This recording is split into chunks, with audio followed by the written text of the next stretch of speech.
नमस्कार, स्वागत करती हूं आपका एनबी न्यूज की खास पेशकश न्यूज नाउ में। आपके साथ मैं हूं अमीषा यादव। अपने इस खास कार्यक्रम में हम हर उस खबर की बात करते हैं जो आपको जाननी जरूरी है। सभी अहम मसलों का बारीकी से विश्लेषण करते हैं और खबरों के पीछे की सच्चाई आप तक पहुंचाते हैं। तो चलिए बिना किसी देरी के शुरू करते हैं न्यूज नाउ। चुनावी माहौल के बीच आम आदमी पार्टी के नेता लगातार बीजेपी पर कटाक्ष कर रहे हैं। ताजा हमला आप सांसद संजय सिंह ने दिल्ली में बीजेपी की उपलब्धियां शीर्षक वाली खाली पन्नों वाली एक किताब जारी की।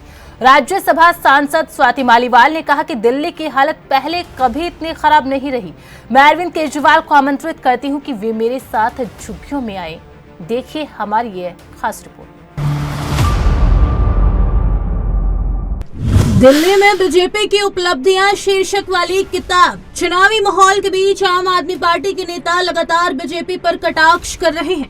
आप सांसद संजय सिंह ने दिल्ली में बीजेपी की उपलब्धियां शीर्षक वाली खाली पन्नों वाली एक किताब जारी की है। सांसद संजय सिंह ने कहा कि आज तक जनता से किए गए वादों में बीजेपी ने क्या क्या उपलब्धियां हासिल की है, उसका लेखा जोखा आप एक किताब के रूप में जारी करने जा रही है।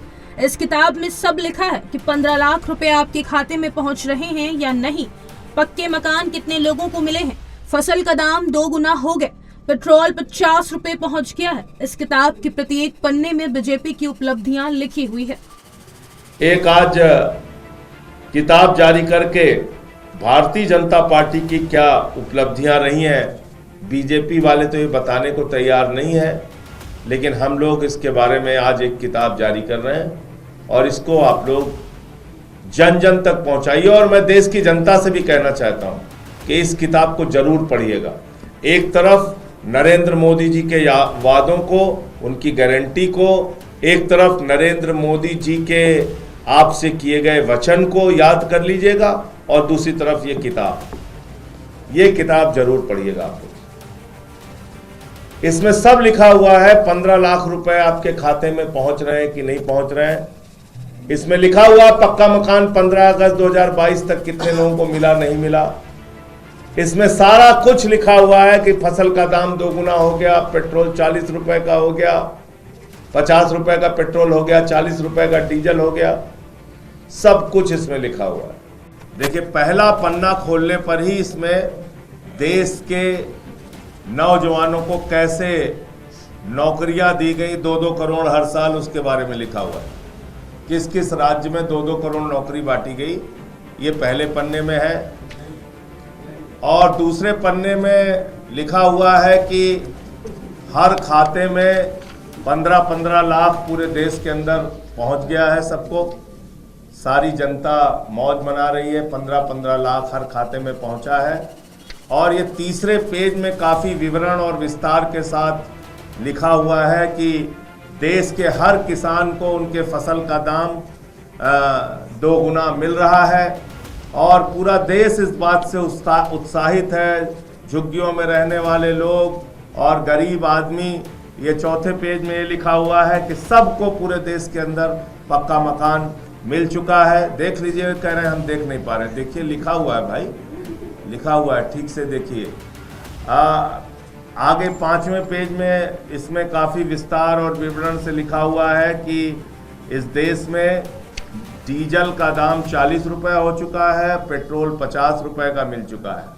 और जिस सिलेंडर को लेकर भारतीय जनता पार्टी की नेत्री और नेता सब प्रदर्शन करते थे, वो सिलेंडर 250 रुपये में पूरे देश के अंदर मिल रहा है। ये 6ठे पेज में आपको देखने को मिलेगा, काफ़ी विस्तार से इसमें लिखा हुआ है।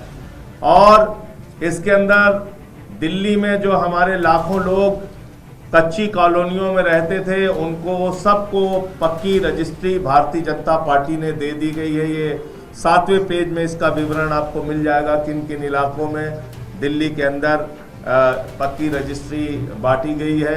ये सारा कुछ आप लोग विस्तार से पढ़िए, जानिए हमारे सरकार के बारे में। और रुपया तो मोदी जी के समय में इतना मजबूत हुआ है, कैसे कैसे बेचारे दिन रात 18-18 घंटे काम करके उन्होंने रुपए को मजबूत किया है, ये आपको देखने को मिलेगा।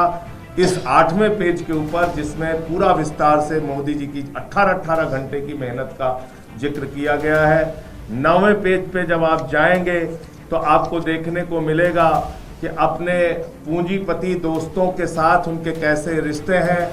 उन्होंने देश की जनता को तो मजबूत किया ही किया, 15-15 लाख उनके खाते में पहुंचाकर किसानों को भी फसल का दाम दोगुना किया, हमारे नौजवानों को 2-2 करोड़ नौकरी हर साल दी, लेकिन अपने दोस्त को कैसे उन्होंने लाखों करोड़पति बनाया। पूरे दुनिया में आज उसका नाम हो रहा है, 10 नंबरी अमीर बन चुका है वो, तो उसका भी काफी कुछ विस्तार से दिया हुआ है।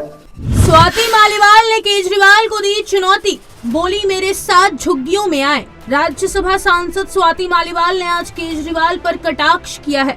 उन्होंने कहा कि दिल्ली की हालत पहले कभी इतनी खराब नहीं रही, सड़कें टूटी हुई है, सीवर ओवरफ्लो हो रहे हैं, हर जगह कूड़े के ढेर लगे हैं, लोगों के घरों में दूषित पानी आ रहा है, द्वारका की कॉलोनियों और भलसवा की झुग्गियों में गंदा नल का पानी आ रहा है, पानी इतना दूषित है कि अगर कोई इसे छू भी ले तो बीमार पड़ सकता है।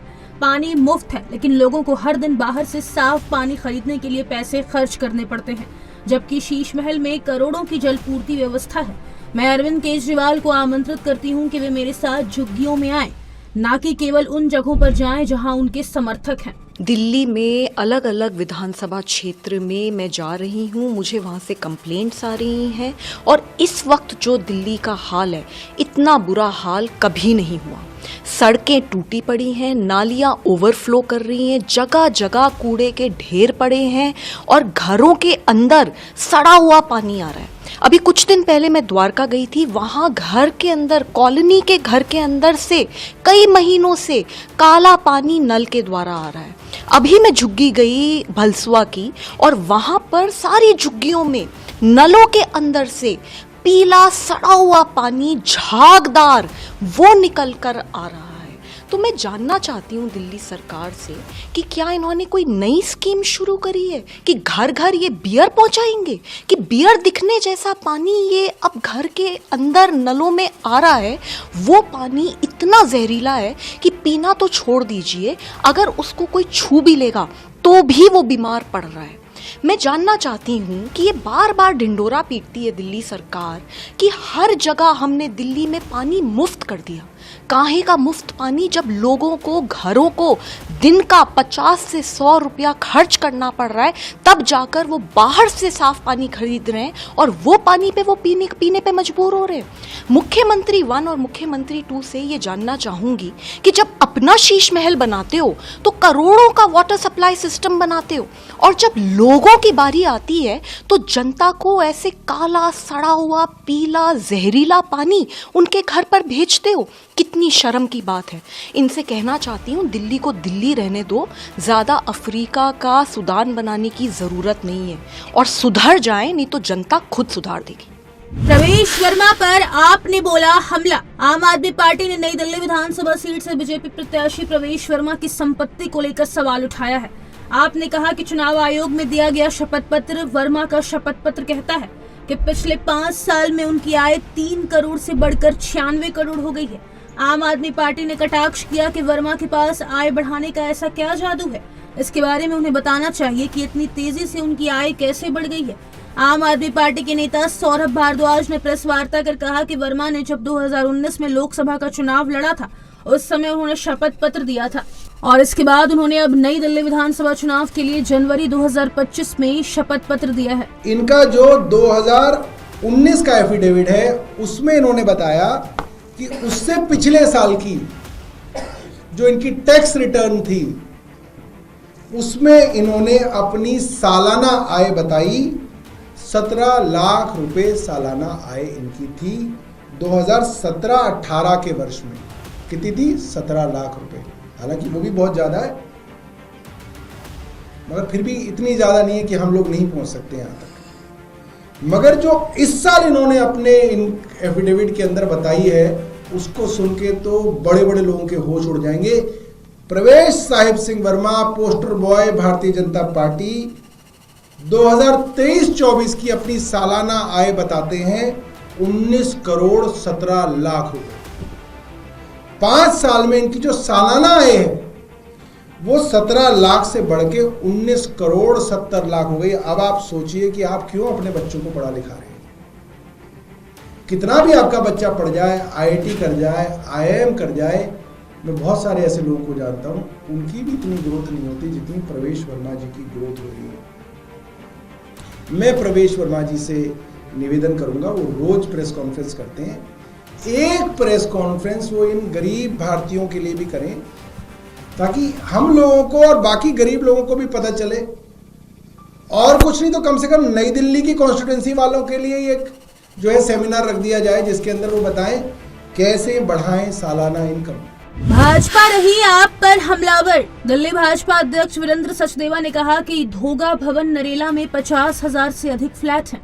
केंद्र सरकार ने 60% से अधिक धन लगाया है। ये फ्लैट सफाई कर्मचारियों और मजदूरों को आवंटित किए जा सकते थे, लेकिन अरविंद केजरीवाल 3 बार सीएम बनने के बाद भी इसमें बाधा डालते रहे ताकि गरीब लोगों को इसका लाभ ना मिले। देखिए, मेन होल्स खुले हुए हैं, 25-30 फुट गहरे मेन होल है। कोई गिर जाए तो बचेगा नहीं। बताया गया कुछ बच्चे गिर के इनके पीछे देहांत भी हुआ है। लेकिन घोगा बवाना नरेला यहाँ 50,000 से ज़्यादा फ्लैट, जिसमें केंद्र सरकार का 60% से ज़्यादा पैसा लगा हुआ है। ये गरीबों को, सफाई कर्मचारियों को, मजदूरों को दिए जा सकते थे। लेकिन अरविंद केजरीवाल 3 बार मुख्यमंत्री बनने के बाद जानबूझकर इसमें रोड अटकाते रहे, अहंकार की वजह से, धोखे की वजह से कि गरीब लोगों का भला ना हो जाए। और आज इन फ्लैटों की हालत देखिए, सीढ़ियाँ टूटी हुई हैं, टॉयलेट सीट गायब है, बोर्ड उतार लिए गए, पंखा लाइट कुछ नहीं है, सब हालत खराब है। अब इनको दोबारा से ठीक करने के लिए फिर करोड़ों रुपए चाहिए। लेकिन अरविंद केजरीवाल की जिद की वजह से ये गरीब लोगों का भला रोका गया है। और कल आज जब चुनाव सर पर हैं तो फिर घोषणा कर रहे हैं कि मैं गरीब लोगों को मकान दूंगा। अरे ये 50,000 फ्लैट बने पड़े हैं भाई। अगर तुम अपनी जिद छोड़ दो, अहंकार छोड़ दो, तो मोदी सरकार आज इनको ठीक करके देने को तैयार है। लेकिन इसकी जिद के कारण गरीब लोग सड़क पर सोने के मजबूर हैं, लेकिन ये फ्लैटों में नहीं रह सकते। दिल्ली में 26 जनवरी के बाद राहुल गांधी की पदयात्रा। नई दिल्ली विधानसभा सीट से कांग्रेस उम्मीदवार संदीप दीक्षित ने कहा कि कल कहा गया कि राहुल गांधी पदयात्रा नहीं कर पाएंगे। ये कार्यक्रम 26 जनवरी के बाद फिर से आयोजित किए जाएंगे। कल ये बात हुई कि वो पदयात्रा नहीं कर पाएंगे, कुछ इशू है, तो उसको हम लोग अब 2 या 3 दिन बाद जो है वही चीजें हम लोग करेंगे। और शायद ये 26 जनवरी के बाद यही प्रोग्राम दोबारा होंगे। दिल्ली में विधानसभा के लिए चुनाव प्रचार जोरों पर है। हर सीट पर पार्टी प्रत्याशी प्रचार कर रहे हैं। आज नामांकन वापस लेने की आखिरी तारीख 20 जनवरी है। मतदान की तारीख 5 फरवरी और गिनती की तारीख 8 फरवरी है। ऐसे में अब देखना होगा कि इस आरोप प्रत्यारोप के बीच दिल्ली की जनता किसको चुनती है। Special desk ANB news. Paschim Bangal की राजधानी कोलकाता के आरजीकर मामले में सजा का ऐलान कर दिया गया। कोर्ट ने दोपहर 2:45 पर अपना फैसला सुनाते हुए दोषी संजय रॉय को उम्र कैद की सजा सुनाई। वहीं सियालदह अदालत ने संजय रॉय पर 50,000 रुपए का भी जुर्माना लगाया है। देखिए हमारी यह रिपोर्ट।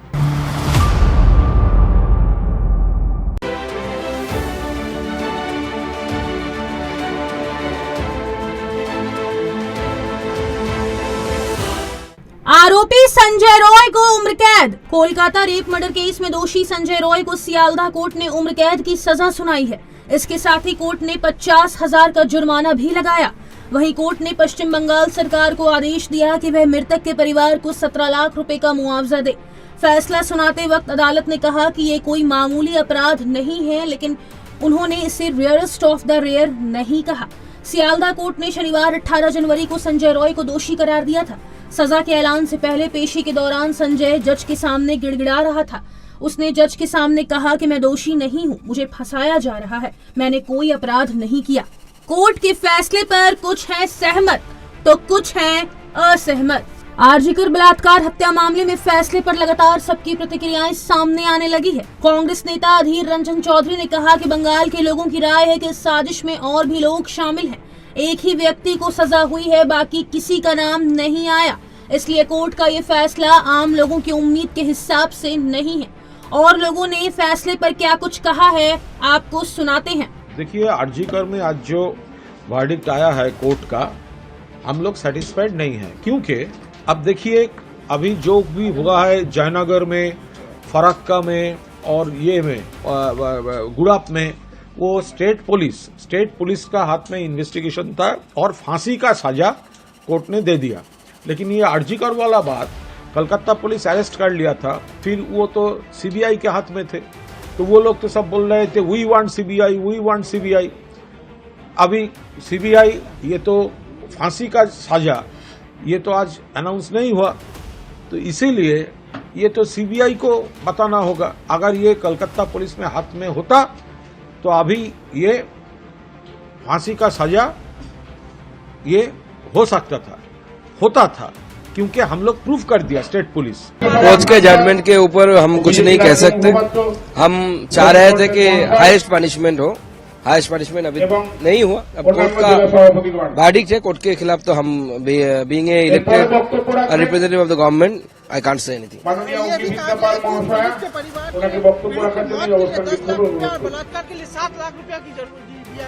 रुपया में क्या है, रुपया में कुछ नहीं है। वो परिवार रुपया चाहेगा ऐसा भी मुझे नहीं लगता, रुपया ऐसे कहीं भी नहीं है। मुझे लगता है और भी इन्वेस्टिगेशन होना चाहिए, स्पेशली कोर्ट को बोलना चाहिए था कि जो बात संजय कर रहा है, संजय जो बात कर रहा है, उन्होंने राजीव कुमार का नाम लिया, पुलिस का नाम लिया, उसका तहकीकात होना। देखिए, न्यायाधीश की जो राय होते उसमें हम तो कुछ नहीं बोल सकते, लेकिन बंगाल के आम लोगों को ये उम्मीद थी कि कड़ी से कड़ी सजा मिलेगी और इसके साथ साथ और बहुत सारे लोग इसमें शामिल हैं। इस साजिश में और भी लोग शामिल हैं। यही बंगाल के आम लोगों की शुरू से ही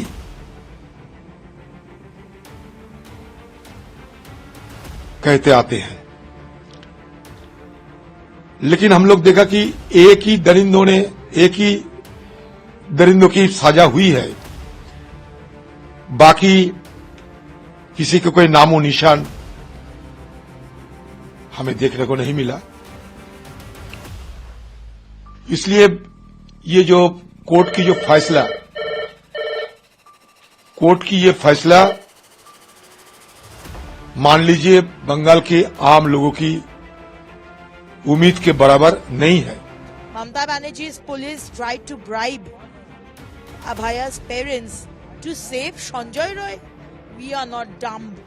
We are not dumb, CBI. We are waiting that you place the supplementary charge sheet. We want the other names. This can't happen. I would request the Honorable Court to intervene and give justice.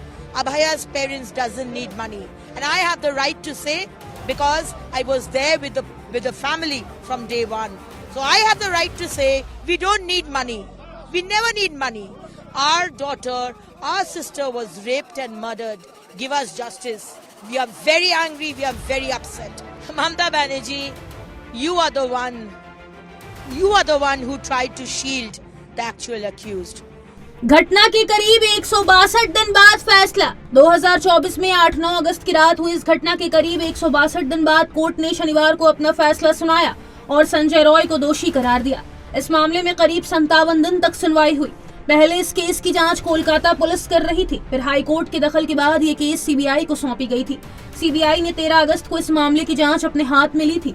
उसके बाद 120 से अधिक गवाहों के बयान दर्ज किए गए, जहां करीब 2 महीने तक इस केस में कैमरा ट्रायल चला। आज जो संजय का जो दोषी साब्यस्त किया था 18 जनवरी 2025 में, जो आज का सीबीआई का चार्जशीट और ट्रायल का बाद आज जो फांसी का जो सवाल उठा था, फांसी नहीं हुआ। उन लोग को आमृत्यु जो कारावास, आमृत्यु जेल उनको हुआ और उसी का साथ साथ फाइन भी हुआ तीनों सेक्शन में। 64 रेप में जावज्जीवन, 66 में आमृत्यु कारावास और 103A जो मर्डर, उसी में भी उनको जावज्जीवन कारावास दिया। एक ही संगे तीनों सेक्शन में फाइन भी किया। एक ही साथ में आपका उनको संजय का जो केस है, राष्ट्रों के स्टेट को डायरेक्शन दिया लर्नेड कोर्ट, जो 10 लाख को और 7 लाख और 10 लाख मोट 17 लाख उनको फैमिली को क्षतिपूरण, विक्टिम का फैमिली को क्षतिपूरण देने के लिए निर्देश दिया। जूनियर डॉक्टरों का सियालदा कोर्ट के बाहर प्रदर्शन। कोर्ट के फैसले के बाद जूनियर डॉक्टरों ने सियालदा कोर्ट के बाहर प्रदर्शन किया। प्रदर्शनकारी जूनियर डॉक्टर ने कहा कि हम सख्त और अनुकरणीय सजा चाहते थे, यह सजा पर्याप्त नहीं है। हम अधिक सख्त फैसले की मांग करते हुए ऊपर के न्यायालय का रुख करेंगे। नहीं, ये हम लोगों को लगता है पार्ट ऑफ जजमेंट। ये हम लोगों को लगता है पार्ट ऑफ जजमेंट। हम लोग चाहते हैं कि इससे भी बड़ा पनिशमेंट होना चाहिए था। ये छोटा सा पनिशमेंट हुआ है। हम लोग और भी जगह पे हम लोग जहाँ रिक्वेस्ट, ये कंप्लीट जजमेंट नहीं लग रहा है। हमको लगता है कि जजमेंट और भी जगह है जहाँ पे हम लोग अप्लाई कर सकते हैं। हम लोग अप्लाई करेंगे और ये एक एग्जाम्पलरी पनिशमेंट नहीं हुआ है। एक लोग जो अपना लाइफ सेव करने के लिए पोस्टेड है, वहाँ पे आप क्या बोलते हैं कि लाइफ चला गया खुद का, तो उसी जगह से हम लोग नहीं मानते कि उसके लिए ये जजमेंट ठीक है। उसके लिए कहीं ना कहीं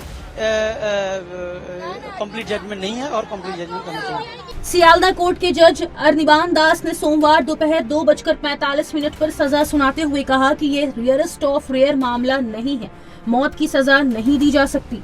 जस्टिस दास ने पश्चिम बंगाल सरकार को निर्देश दिया कि वे पीड़ित परिवार को 17 लाख रुपए मुआवजा दे। हालांकि परिवार ने इसे लेने से इनकार कर दिया है। वहीं संजय का परिवार बोला कि भले ही फांसी हो, हम फैसले के खिलाफ अपील नहीं करेंगे। संजय की मां ने कहा कि मैं उस लड़की के माँ बाप का दुख समझती हूँ, मेरी भी बेटियां हैं। Special desk ANB news.